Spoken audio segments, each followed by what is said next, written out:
साथ ही उसे एक खूबसूरत महल भी इनाम में दे दिया गया।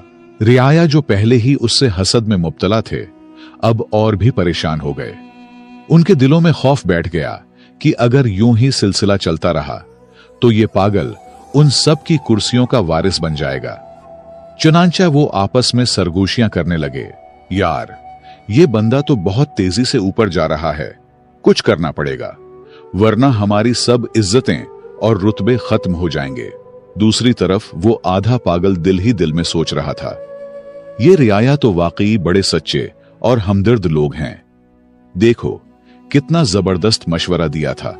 खुशी खुशी उसने दिल में फैसला कर लिया कि अब से जो भी ये लोग कहेंगे वही मानूंगा। अगले दिन रियाया दोबारा मशवरा करके उस पागल के महल पहुंचे। वो सब अंदर से तप रहे थे मगर जाहिरी चेहरों पर मुस्कुराहट सजाए बैठे थे। एक मुशीर ने नरमी से बात शुरू की, भाई साहब कल की तरकीब कैसी लगी?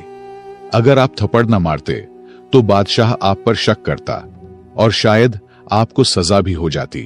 पागल जो अब इत्मीनान से महल में रह रहा था मुस्कुराकर बोला, हां बिल्कुल, आप लोग बहुत अच्छे हो, आपकी तरकीब ने मेरी किस्मत बदल दी।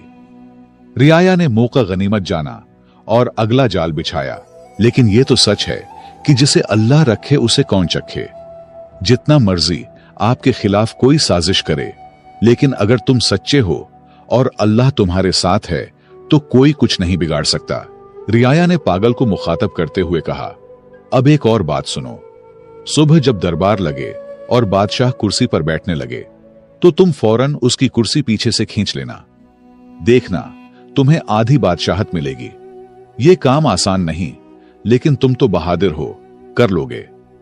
पागल जल्दी से बोला, एक क्या, मैं तो 2 कुर्सियां भी खींच सकता हूं।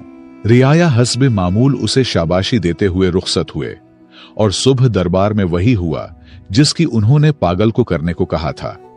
जैसे ही बादशाह तख्त पर बैठने लगा, पागल ने मौका देखकर कुर्सी पीछे खींच ली, मगर बादशाह ने खुद पर काबू रखते हुए गिरने से पहले संभल कर खड़ा हो गया।